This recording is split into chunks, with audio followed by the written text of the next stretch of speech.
in zavan chi beilevek ule konfate in khel football training video karon tilang don ani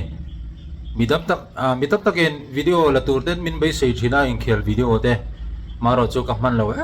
mi buai tak hi kan ve maya min lo se thiam thin ula video ron dale man tho siatin lo ngai to sak lo ula aman ve tu ka afate kalna academy aron tilang ani hi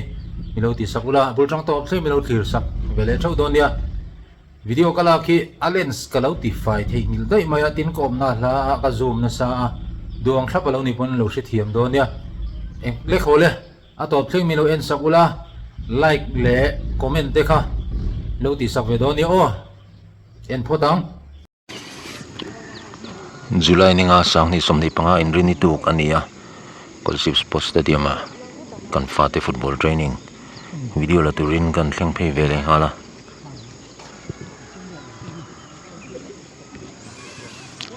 tugin chu sarin strength training ti pui na sa ta tum mel khom ma football khovela chiat kan to ka khovel huapa player la Diego Jota Portuguese Liverpool player poi mo mai tun hai Liverpool tan le anram tan champion trophy choi kana chana uyum le mai apol video te kan siam ve man lowa tugen hen kan soilang ve shim shim ni chuan heten sar pi zeta sin jong song kalaya kan sar pai mo mai ido subject la tu thiam mai nia hela hianin player train khatte warm up anti vel meka ani poson sola lai lumom te so an join vele don ni warm up anti no hianin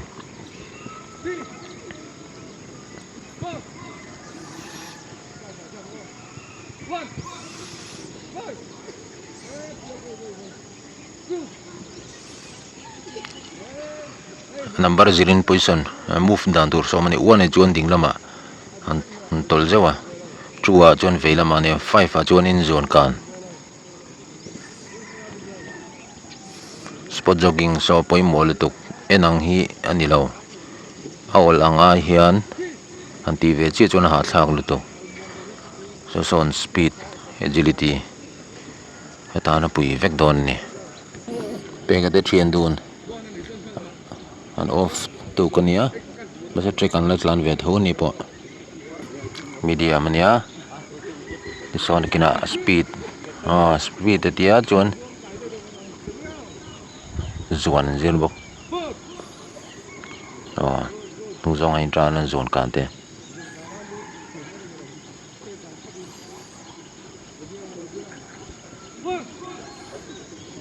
zong kang lau la me sir zong tu na chuan in heading an zir ni wana kan ma zong nia chua dinglam front da malam back atil one kha dinglam true veilam ani water break sarina ti tir mek te hi under 14 under 12 tom pontel mai thein ta hian under 12 le 14 in pola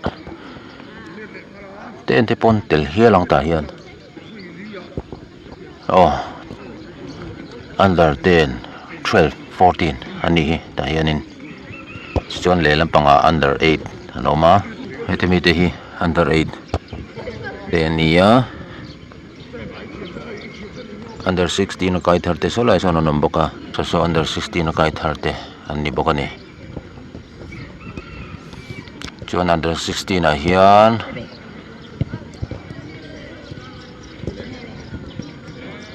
under 16 te hi kumina hian tournament fight tour kum chuan a phadon lowa maro jo tan thashim shima second division tournament khelti ran duma chumba ka chuan under 16 likhi omdon boka KDFA nge Reliance nge siam don zo siam dona chungchen ma chalanga tin under 15 lani pha ho chuan in RFYS school sport an diang ka Reliance an siam tho ka an ma chhan don ni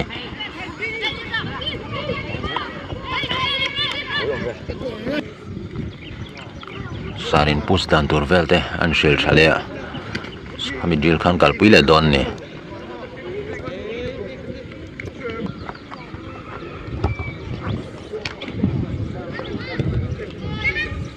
kom nei la deu le ka video hi ka zoom na sa in a video quality hi an ti san wak tuan in a size lem thina wangin 4K le 1080 manglovin 720 in kala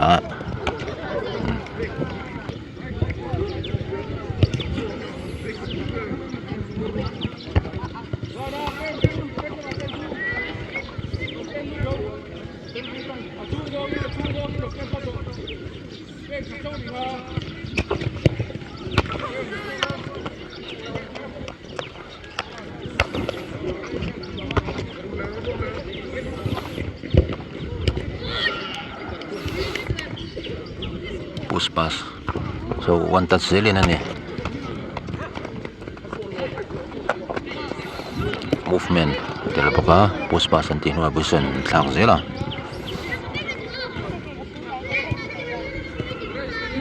helapanga hian under 12 14 le 10 te anti ho vek na kha antin bele zoi nga so the Johnson bowler on pass phaya theta mi hian in dribbling lelam in dribbling anti ve ni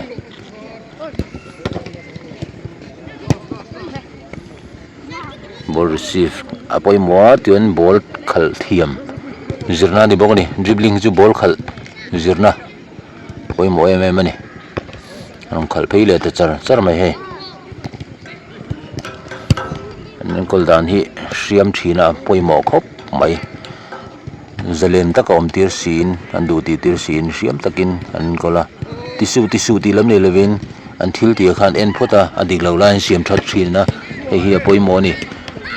bol khal su ti reng kha ani lawa an khal ti ranga an khal dan dik lo khan sile mai don ni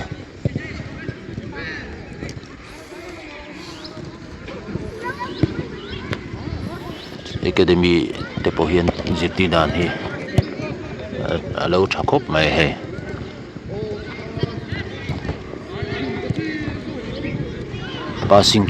receiving passing tha poimo ball khal thiam poimo bok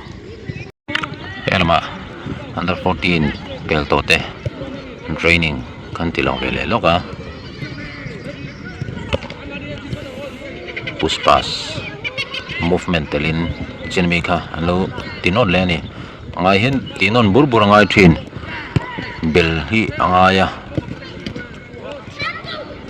thil zire reng chu adang ason zung hi athar de zir zung lampang hi ni lawa kan zir sa hi kan bel lurangai wangin ani point hei ninom khopin push pass movement so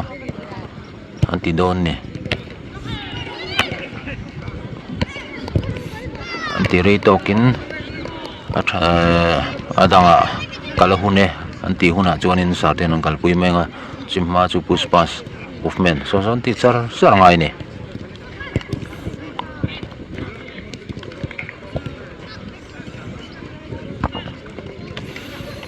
group ni na inchena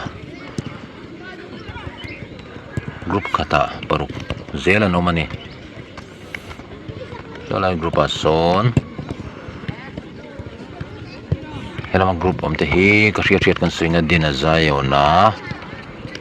sanga ngama le walcott tenia ti son hla zo ka son om de so vara zaukima Ezra rot fela le pakat ni ming kala hrichi lo ni e aresa anding ri aresa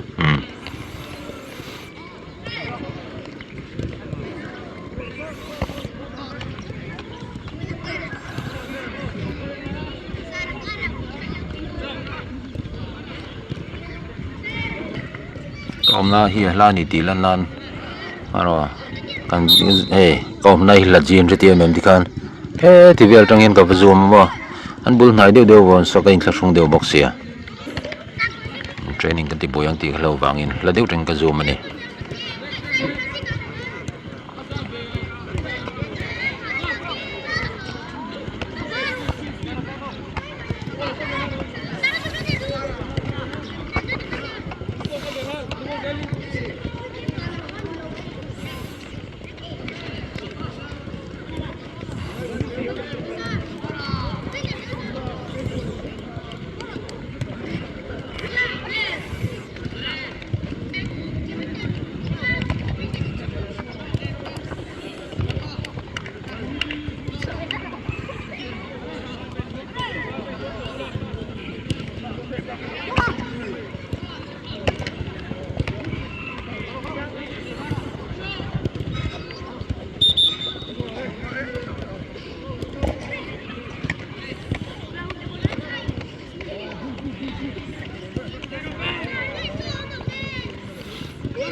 puar thai bol ka rồi nè à puar bảo vậy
turina sarina soiso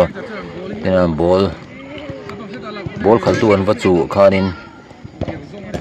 mani goal lampang veng sin va venga tia cha bek zong atia an tol her khan chuanin space an pichina nai te kha kamen under 12 14 tournament under 10 ani zogem le kumzat ka chi lam la che thiam don ya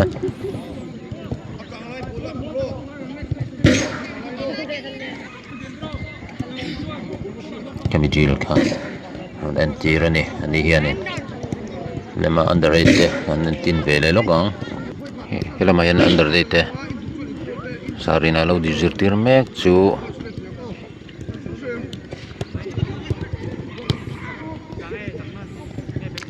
1v1 ani tuna zirtiri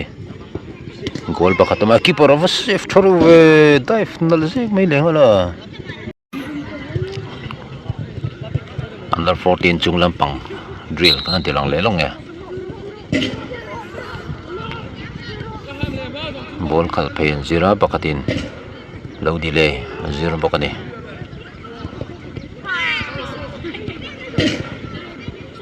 zo ball kha drop phei le ya khaltu khan defending na thok vele ngal chini chuan heta ball over phei le don dhyan drop phei pakhat lo receive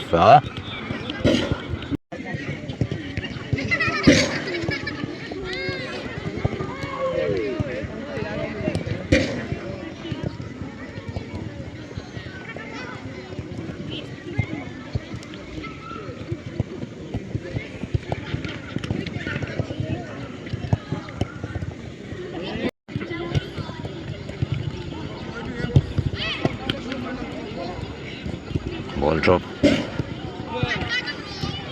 receive dribbling pakatin defending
khal tharu hle mai o bum nal tu so to ma thei ya siret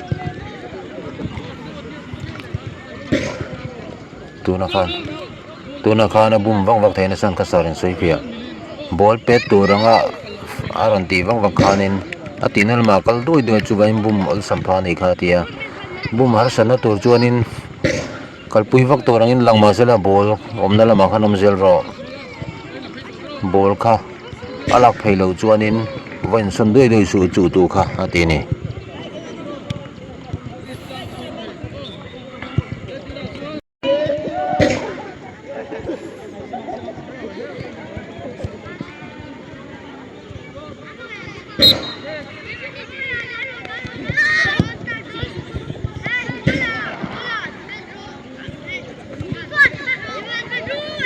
Sena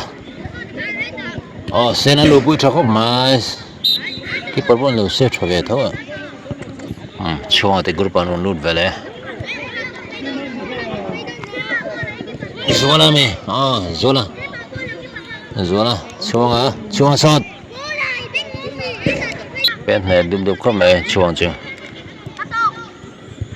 group down lut vele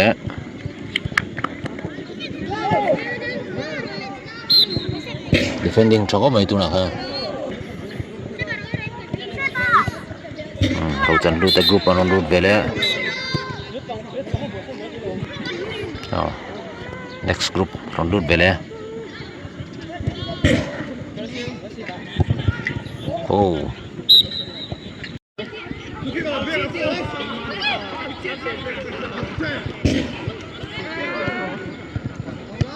under group te anh khel ta này nó mèo khóc mày wow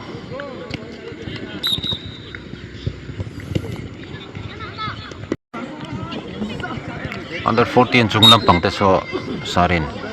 ball lai deu ball eng ball po low sifa low kalpui thei turin train me ka ball pe to pe son aṭangin rima chain rim lo thei ka khalin siam rem mazir tir ni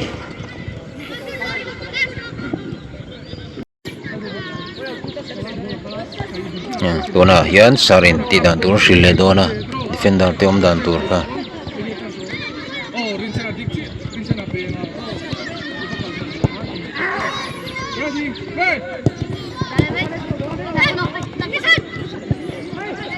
Reliance ball ronda lu thakop mai tan pui tha ya van ale zual chua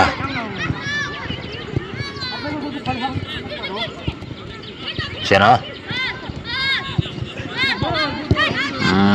sena mi shi chet la khop maya waram bok tha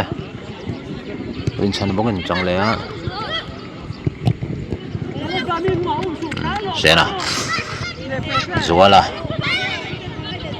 lucha defender in level slide chave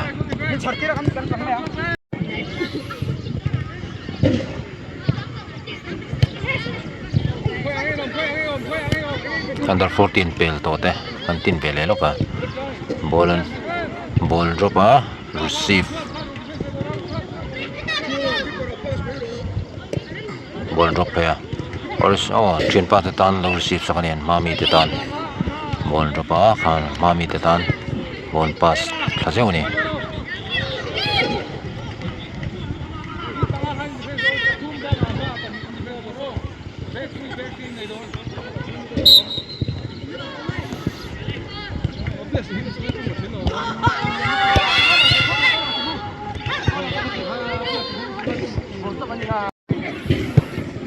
tuna hian under 12 le 14 in chokol nin ka ria hi zualate ho in kop senate in kop rin chante in kop hian hmuhnawm reu khop maya china han goal moi tak tak an score kha lo la man lo ni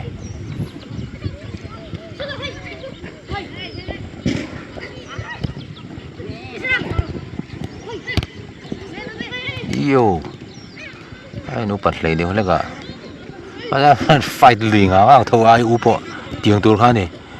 thì nó tough em mấy tur này ai u ba đây lâu big lâu tur khelmual chứ ai u ba đây zana lần tiệt khel lâu tur khelmual chứ khelmual pon chứ za tur này khelmual chứ za du mía lâu tur fight bor mấy tur ai u tiêu gì ngay hiện in khel tam hi poi mo này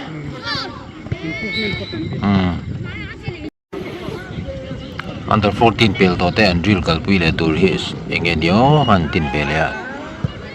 so la nen pass phot maya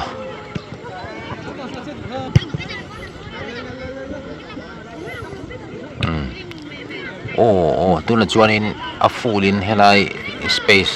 an nei so full in an manga dribbling ani ber nei ka pakatin defending na lo thonga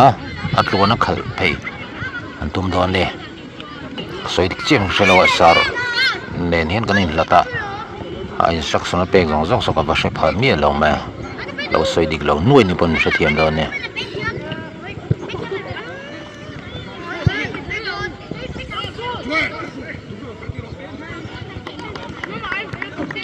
direction thang pop pop ka ti han khal te ka ti tu ra te nyang mi kat an zir ni ber ni so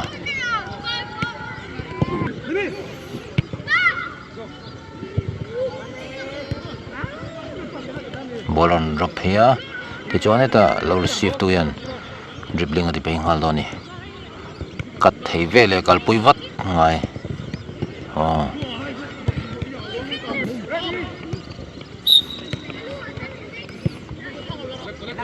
ball drop cái ball liri na pe pay pot as sa na rom vor pay nga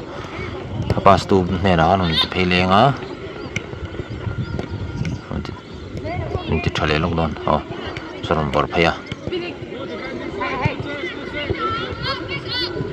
sarin ti daron soile lok lai kha tong je group ka impol de noi maya ram danin kan tin nok ane asen wom phian tiang hi sang lak to rom hi bolon bor phaya ti chuanin lo sifa bol khal tlang atum don grupa ball lir phaya over zok tur niron pe phei tu khanin eta tang hian lirin an pe phei nga sotami sawn aron boranga chuan chu phei ngal don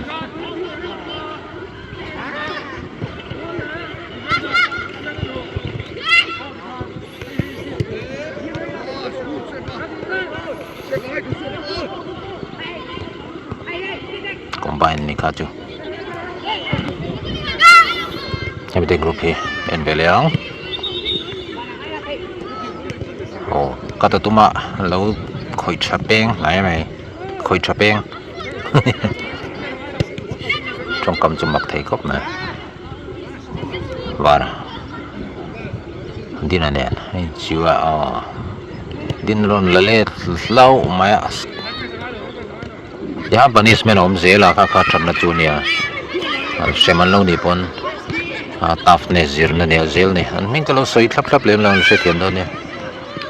thena kan jong soi mai the aba defense try kha chu tonan rodfelan ball pet chuak phia chuan zayon an ron chu hala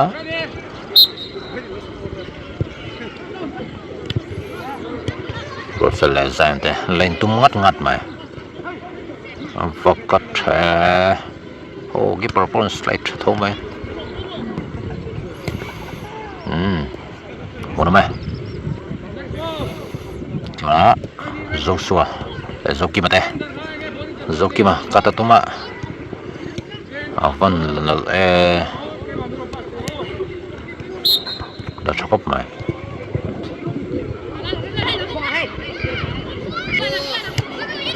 hian ngama le areste ngama nal lang thabiau ava bum dole keeper nen bum vek mai dota hian sangale ezrate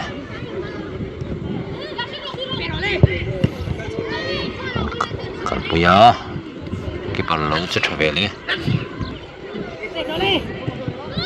vale dinate vale din pegate ti vela ni pega tumpui hi minga khela utlat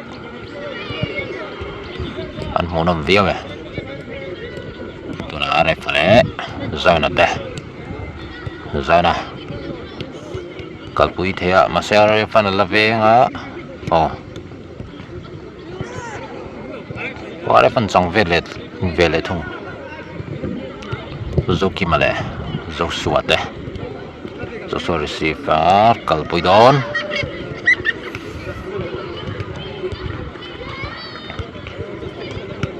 kalpui thi zela na group down RSLE ngamate sang kalpui tumlan ngaman haron lalet flak RSLE OS rale sangate sangan kalpui tuma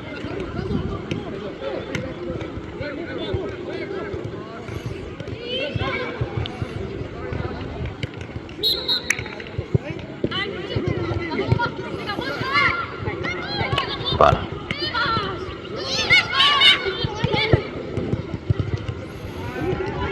pega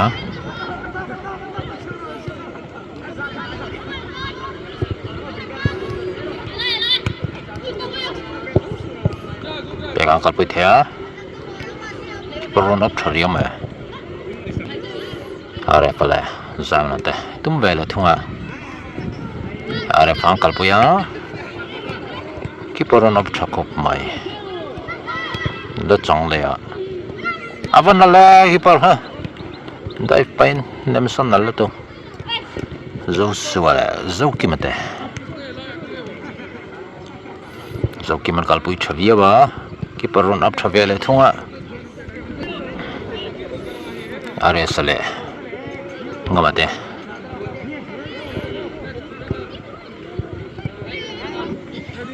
sangale ezra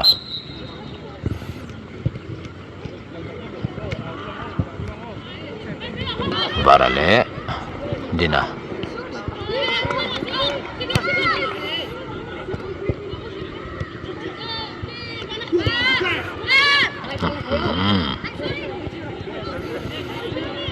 bekale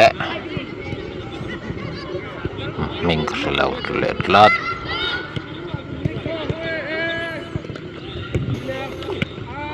are pale zainte tumchun vel thunga wow keeper statement lat jatiwa try let kha ball kon loss pon ha thlang 90 lui tu ne kha so zo kima kat vela keeper je thavela zo kima ball changlet vele no maya van nice fe ngamale arisate ngama haron dominate lat mai sangale ezrate tha chestra katuma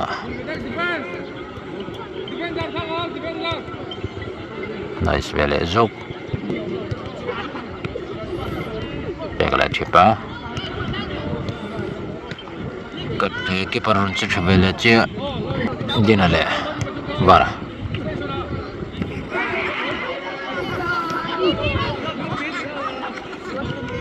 at ball ni vain mideng tivele don ni zan le rot fela bola thariyo mai doen lana le seta ke parun je tha zokim le zosua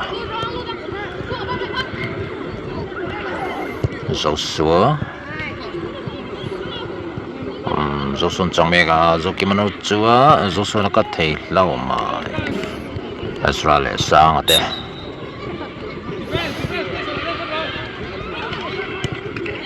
kalpuya long trap keeper and slide na luto kan water break andi loka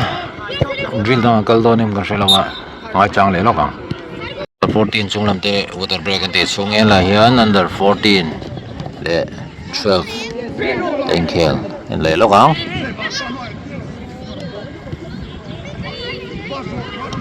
cái mình chuông in ball điểm chuông in underrated anh tin là dối ngạ ding le vei le malama to in the training motor no ma an monom lom khop mai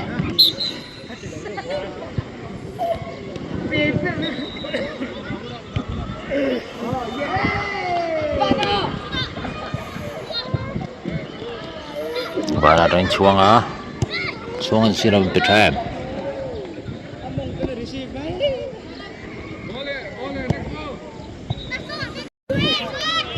chuông à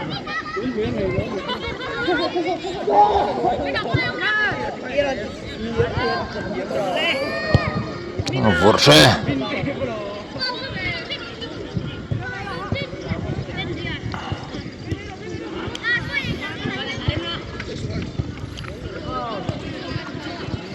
và nó cho nó bị trắc cop mà chuan đã luôn vắt tiêu under 14 chung lập bằng te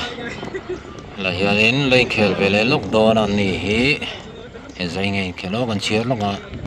7v7 in an khel nè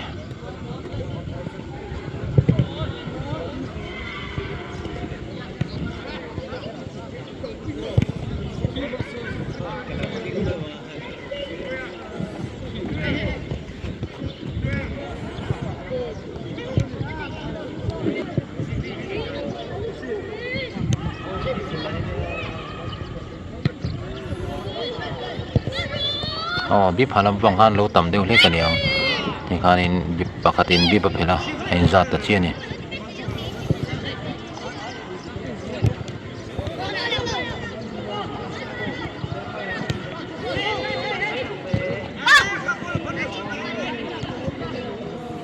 dina Joshua scorer panis merong hal zel tikhan a goal na lam panga kha tikhan push up anti zo vele chia vara zana wal control roll thakop mai sanga silama vara sanga Joshua in roll thario Ezranen rain combine run score bi phalang pangin push up vele goal khung tu te tan lo mama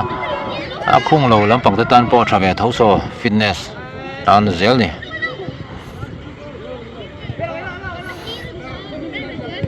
zokima harun abzewa score velem score lo che che ni ma pega zana dina extra reseta arepa bi parliament score lo mi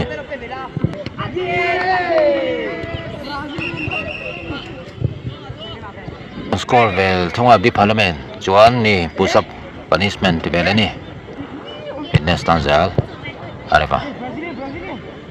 min ka shalo enzo Joshua arepa walcott Norbiwa Dina Ezra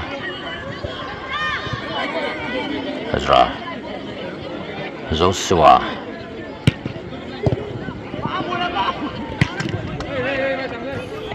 nakal phei pui silama chuan bi parliament changala thwa tan training zote harong kal phei dia ni ani break off dorin line Macedonia under 10 12 14 vel niang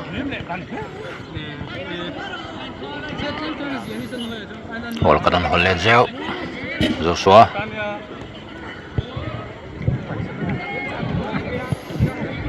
Ezra Vara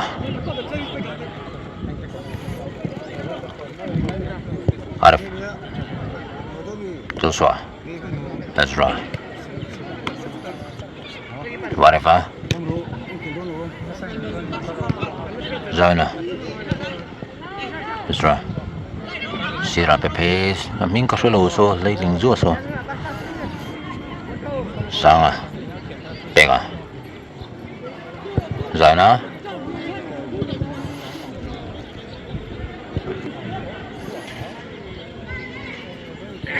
zokima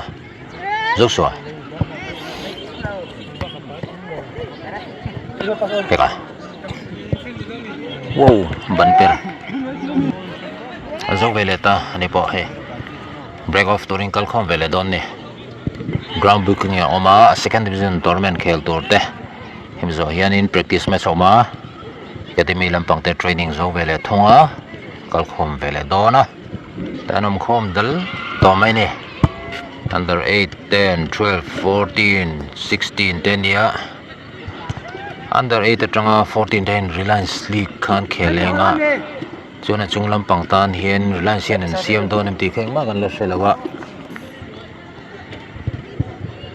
Reliance in aron siam thei chin tur hi 14 chung lampang an siam don em ti hi langa me kania Reliance League po August ni som thum atan tur ni vele ta